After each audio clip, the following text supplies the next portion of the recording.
Go ahead. April, a great month to transplant your trees. Today, we're working on a dogwood tree here in Westport. The guys are taking their time with the most important part of this process, which is to wrap the root ball. I always like to say, wrap it like a nice Christmas gift. Take your time and make it look nice. But that also keeps the soil in place and keeps the roots intact, because we've got to get this up out of the hole and move it. Guys, hop on for a second. So let me show you how we got to this point.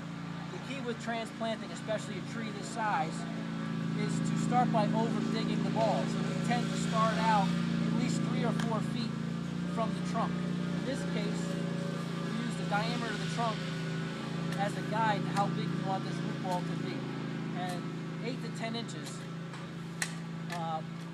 per inch of this caliper is what we shoot for. So this tree is roughly 3.5, 4 inch caliper. So we're looking for something about 36 to 42 inches. This one is right in that range.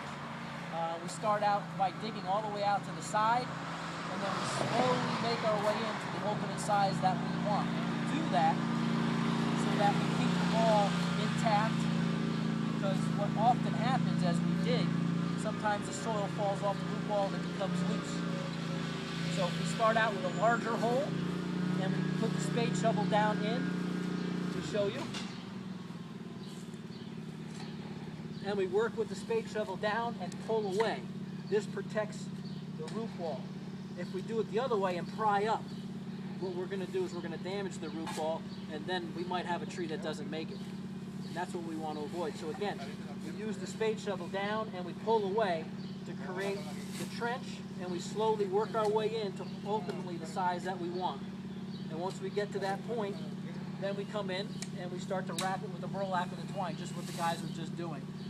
And the key with that is, again, is to make it super tight and to take your time and really put a lot of twine on that, so that, again, we don't lose the soil and the roots. Now we've got to get it out of the hole. Again, remember, April is the best time to transplant. Thank you.